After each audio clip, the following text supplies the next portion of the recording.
Dear students and parents, हर साल की तरह एएससी एकेडमी इस बार फिर लेकर के आई है talent Hunt exam. 7th and 9th का टैलेंट हंट एग्जाम होने वाला 21 दिसंबर को और 10th का एग्जाम होने जा रहा है 28 दिसंबर को। हर साल की तरह इस बार भी बहुत सारे साइकिल्स रखे गए हैं और फर्स्ट प्राइज इलेक्ट्रिक साइकिल रखा गया है। अल्लाह के नाम से शुरू करता हूँ जो निहायत ही रहम वाला है। आज की मीटिंग के सदर मोहतरम मेरे दोस्त और साबिक कारपोरेटर फ़कीरा हाजी साहब, मंच पर मेरे सरपरस्त, मेरे दोस्त बुज़ुर्ग और मेरे नौजवान दोस्त साथियों,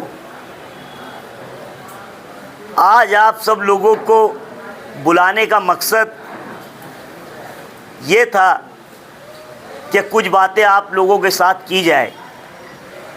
और मैंने आप लोगों को 3 बजे के बाद फ़ोन करना शुरू किया और आप सब लोग हमारे फ़ोन के ऊपर यहाँ पर जमा हो गए। ये मेरे लिए और मेरे अहले खाना के लिए एक बड़ी फ़ख्र की बात है कि आप सब लोग हमारे साथ हैं और इंशाअल्लाह ताला आगे भी रहेंगे। जहाँ तक काम की बात हो या शहर में नाम की बात हो, आप सब लोगों को याद होगा, हमारी नई जनरेशन जो अभी 20 साल की है वो तो उनको इतना याद नहीं होगा। जिस तरीके से मालेगांव शहर कॉरपोरेशन में ज़कात चल रही थी, ज़कात की वसूली हुआ करती थी, उससे शहर में कामकाज, रोड और गटर के काम होते थे उसी पैसे के ऊपर। यानी आवाम का पैसा किसी ज़कात की सूरत में जमा किया जाता था और वो ज़कात से शहर को डेवलप किया जाता था, चाहे वो रोड की सूरत में या गटर की सूरत में। मगर कारपोरेशन के कर्मचारी, कारपोरेशन के मुलाजमीन उतना कलेक्शन नहीं कर सकते थे। तो मेरे सरपरस्त और मेरे बरोदर अजीज़ लतीफ़ अनवर 1996 में इसी वार्ड से आज़ाद चुन करके आए और उन्होंने एक गुजरात की कंपनी से बात की कि वो मालेगांव शहर में ज़कात का ठेका ले और ज़कात वसूली कर सके। और हुआ भी वैसा ही। एक कंपनी को ज़कात का ठेका दिया गया जिससे हमारे मालेगांव कॉरपोरेशन की जो है फंड बढ़ा, हमारे कॉरपोरेशन की जो है इमदाद बढ़ी और वो कंपनी ने हमारे बेरोज़गार नौजवानों को रोज़गार दिया एक ज़कात के ठेके के नाम पर। ये हमारा काम ना तो इसको शहर मुस्तरद कर सकता है और ना कोई इसको भुला सकता है, क्योंकि ये तारीख़ के पन्नों पर लिखा हुआ है। ये एक ऐसा काम था जिसे कभी भुलाया नहीं जा सकता। और आप लोगों को ये बात ध्यान में रखना चाहिए कि जब महाराष्ट्र हुकूमत ने ज़कात ख़त्म की थी तो उस वक्त भी एक इत्तेफाक से आखिरी ठेका हमारी कंपनी का था और वो ठेका उस वक्त 120 करोड़ रुपये का ठेका था, जिसको ध्यान में रखकर महाराष्ट्र गवर्नमेंट ने जब सब कारपोरेशनों को ज़कात बंद करने का लेटर दिया तो उसने सबकी ज़कात की रिपोर्ट मंगाई कि हर कारपोरेशन का अपना कलेक्शन कितना कितना है। आप सब लोग रिपोर्ट भेजिए, हम ज़कात बंद करने वाले हैं, अब हम आप लोगों को इसके बदले में ग्रांट देंगे और उससे आपकी कारपोरेशन का एरिया, आपकी कारपोरेशन का जो क्षेत्र वो डेवलप होगा। तो उस वक्त हमारा ठेका 120 करोड़ का नहीं था, मगर लतीफ़ अनवर साहब की ये दूरअंदेशी थी कि हाईवे जो हमारा बाईपास से जाता वो एक आधा किलोमीटर या 1.25 किलोमीटर का हिस्सा हमारी मालेगांव कॉरपोरेशन की रेंज में से होकर के जाता था। उसको ध्यान में रख के उस आदमी ने मंत्रालय से एक ऑर्डर लाया और स्कॉट फीस के नाम पर 100 रुपया कलेक्शन जो गाड़ियां मालेगांव कॉरपोरेशन से होकर के जाया करेंगी वो 100 रुपया टैक्स अदा करेंगी। तो वो टैक्स तो 40 करोड़ था और हमारा ज़कात का ठेका 80 करोड़ था। ऐसे दोनों मिला करके 120 करोड़ हुआ। अगर वो ध्यान में नहीं दिया जा सकता तो वो 40 करोड़ इसमें ऐड नहीं होते थे और हमारी मालेगांव कॉरपोरेशन को जो आज 20 करोड़ की सूरत में जो गवर्नमेंट दे रही है वो 20 करोड़ की सूरत में नहीं मिलता था, वो शायद 12-13 करोड़ की सूरत में मिलता था। तो ये काम उस आदमी के दूरअंदेशी के थे जो उन्होंने उस वक्त किया। और शहर में हमारे इस सेंट्रल के हिस्से में कोई गार्डन नहीं है। किदवाई रोड का गार्डन जो कि खस्ता हाल था, उसको हमने ठेके पर लिया, डेवलप किया, और हमारी खवातीन और सिर्फ बच्चों के लिए 15 साल से वो गार्डन चल रहा है। हमने उस वक्त तो उसमें जितना पैसा डेवलप किया, शायद आज वो पैसा हम जमीन में करते तो 5 करोड़ रुपए की हमारी जमीन बेची थी। उसको चलाने के लिए भी हम हमारे पास से खर्च करते हैं, लेकिन एक ऐसा काम है कि जहाँ पे हमारी औरतें और हमारे बच्चे खुले दिल से अपना एंजॉय कर सकते और उसका इस्तेमाल कर सकते, ये हमारी सोच थी। मालेगांव की कारपोरेशन, जिसको मौलाना अबुल कलाम आज़ाद का नाम दिया गया, वो कारपोरेशन को उस वक्त के ज़कात के ठेके में लतीफ़ अनवर साहब ने बनवाया।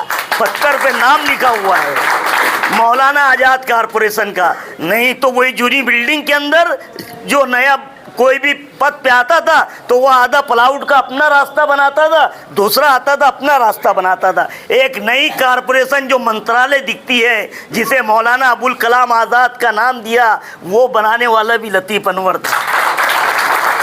मैंने हमारी बच्चियों के लिए कई एक सिलाई क्लासों का इस वार्ड में नज़्म किया और पीछे कई प्रोग्राम करके उनको सर्टिफिकेट की तकसीम की गई। और वो भी एक ऐसे काम थे कि जिसमें गवर्नमेंट के सर्टिफिकेट थे जो हमारी बच्चियों के लिए आगे, चाहे उनकी तालीम के लिए या रोज़गार के लिए या लोन निकालने के लिए, वो सर्टिफिकेट बहुत ज़रूरत के हामिल थे। मैंने वो काम किया। हमारा काम अलरज़ा हॉस्पिटल की सूरत में 1999 के अंदर एक मुज़ाफ़ात में जो रमजानपुरा था, एक गरीब बस्ती थी, उसमें कोई हॉस्पिटल की जो है सुविधा नहीं थी। हमारे पास वाडिया और सटाना रोड का जो जूनियर हॉस्पिटल ये थे। तो घर में हमारे मशवरा हुआ, लतीफ़ भाई ने बात की परसान दादा हीरे से, बोले मैं एक चैरिटेबल हॉस्पिटल बना रहा हूँ। परसान दादा बोले ठीक है, उस वक्त तो वो मिनिस्टर थे, कोई बात नहीं बोले। वो हॉस्पिटल उस वक्त तो हमारी बनाने की इतनी हैसियत नहीं थी। हमारे भाइयों का हमारा मशवरा हुआ कि इसमें 3-4 लाख रुपया लगाने के बाद, हमारे घर में तो कोई डॉक्टर है नहीं, फिर आगे चैरिटेबल है, कैसा चलेगा, क्या चलेगा। इससे बेहतर है ये 3-4 लाख रुपया आज अपने पास है, इससे कोई कारखाना वगैरह हम ले लेते और वो रोज़गार की तरफ हम चलते। मगर लतीफ़ अनवर ने अलरज़ा हॉस्पिटल की सूरत में एक चैरिटेबल हॉस्पिटल बनाया। उस वक्त तो उन्होंने ये फिक्र नहीं की थी कि यह हॉस्पिटल चलेगा या नहीं चलेगा। हमने अलरज़ा हॉस्पिटल के माध्यम से इतने कैंप मालेगांव शहर में करवाए कि शायद ही कोई हॉस्पिटल ने इतने कैंप करवाए होंगे, किसी ने नहीं करवाया। ये हमारे काम थे। इसी तरीके से मुज़ाफ़ात में रमज़ानपुरा और हमारा मुज़ाफ़ात में मालदा शिवार, परसान दादा हीरे, उनकी संस्था महात्मा गांधी विद्या मंदिर है। एक भी उनके अदारे में एक भी उर्दू स्कूल नहीं थी। 2004 में जब परसान दादा हीरे इलेक्शन में खड़े हुए थे तो यही लतीफ़ अनवर था जिसने कहा कि आप हमारे रमजानपुरे में और मालदा शिवार के अंदर 2 उर्दू स्कूल दो। ये तारीख का पहला बाप था कि उन्होंने 2 उर्दू स्कूल दी और वो उर्दू स्कूलें चल रही है, हमारे बच्चे उसमें ज़ेर तालीम है और दोनों उर्दू स्कूल हाई स्कूल है। ये हमारे काम थे। लतीफ़ अनवर साहब को अभी जब उद्धव ठाकरे जी मुख्यमंत्री थे तो उनको पूरे महाराष्ट्र का पावर लूम सोल्यूशन कमेटी कि भाई पावर लूम की सनत जो है वो दिन ब दिन जो है वो खस्ता हाली की तरफ जा रही है, तो इसके लिए एक कमेटी बनाई जाए। वो कमेटी सभी जो है टेक्सटाइल के सेंटरों पर जा करके एक तज्जिया करे, एक तजुर्बा करे कि भाई क्या बात है, ये सनत जो है क्यों खस्ता हाल की तरफ जा रही है, इसका पूरे तरीके से एक जायज़ा लिया जाए और उसके बाद फिर हुकूमत क्या पैकेज देंगी या इनको खड़े करने के लिए हुकूमत की तरफ से क्या इमदाद कर सकते हैं। लतीफ़ अनवर साहब को उसका चेयरमैन बनाया गया। तो इत्तेफाक से अपने मालेगांव में, भिवंडी में और सोलापुर में मीटिंग हुई। उसके बाद रमज़ान महीना लग गया और रमज़ान महीना लगने के बाद उद्धव ठाकरे की सरकार गिर गई। अगर उद्धव ठाकरे की उस वक्त तो सरकार नहीं गिरती और लतीफ़ अनवर साहब की पूरी रिपोर्ट बन जाती तो पूरे मालेगांव नहीं, पूरे महाराष्ट्र के पावर लूमों को रिपेयरिंग के नाम पे 20-20 हज़ार रुपये देने का उन्होंने प्रोग्राम बनाया था। ये हमारे काम थे। आप लोगों को मैं बताता चलूँ, मैं 2007 में स्कूल बोर्ड का मेंबर था। स्कूल बोर्ड की एक कमेटी थी जो पूरे कारपोरेशन की स्कूलों पर ध्यान दिया करती थी कि उसका कैसा चलना, क्या चलना। वो स्कूल बोर्ड एक बना, उसमें मैं मेंबर बना। हमारे बच्चों को खिचड़ी दी जाती थी। हमारा स्कूल की एक बार पूरे बोर्ड की मीटिंग हुई, खिचड़ी के नाम पर या खिचड़ी पर बात हुई। मैंने बोला हमको किसी चीज़ पर कंप्रोमाइज़ नहीं करना है, बच्चों को अच्छा खाना मिलना चाहिए, इससे हट के मेरी कोई बात नहीं है। ये हमने अगर काम किए तो ये काम किए। लतीफ़ भाई बम्बई मर्केंटाइल बैंक जो पूरे हिंदुस्तान में शाखे और ब्रांचेस रखती है उसके वाइस चेयरमैन बने और उन्होंने कई मुसलमानों को जो है उस वक्त जो भी गवर्नमेंट की सब्सिडी वाले कर्ज थे वो दिलाने में मदद की। ये हमने काम किए। काम होते रहेंगे, रोड गटरे बनते रहेंगी, नए लोग आते रहेंगे और जमहूरियत के अंदर किसी भी चीज़ की ख्वाहिश रखना ये जमहूरियत में एक जमहूरी हक है। मैं भी वार्ड नंबर 8 से इस्लाम पार्टी का ख्वाहिशमंद उम्मीदवार हूँ और इत्तेफाक से समाजवादी पार्टी और इस्लाम पार्टी के पैक्ट के अंदर जो इस्लाम पार्टी के 7 मेंबर थे उसमें मैं एक मेंबर था। और मालेगांव डिफेंस कमेटी जो माइनॉरिटी की डिफेंस कमेटी बनी, जो मालेगांव में शहर में जो हालात हुए और जो मुसलमानों पर जन्म दाखिले के नाम पर जो जिस तरीके से किरेट सुमैया ने जो हालात पैदा किए और जो एसआईटी बनी, उस डिफेंस कमेटी के 20 लोगों के मेंबरान में एक तुम्हारा भाई अपना सलीम अनवर,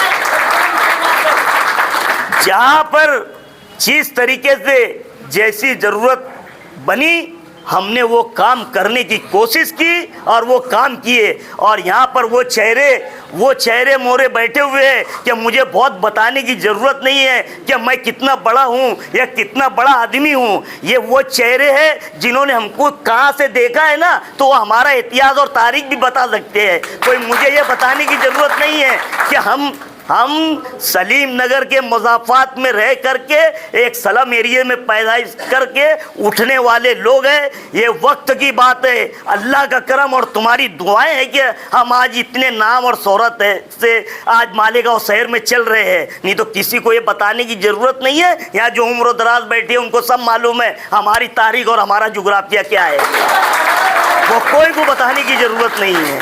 ये काम की बात है। आप सब लोग जो है हमारी एक फ़ोन पर, हमारी आवाज़ पर आप सब लोगों ने लब्बैक कहा आए। बस मुझे कुछ गुफ्तगू थी जो मेरे दिल की, जो मैंने आप लोगों के सामने रखी और आप सब लोगों का मैं शुक्रिया अदा करता हूँ कि अभी सलामत है सब्र मेरा, अभी लबालब भरा नहीं है। अभी सलामत है सब्र मेरा, अभी लबालब भरा नहीं है। वो मुझको मुर्दा समझ रहा है, मैं मुर्दा नहीं।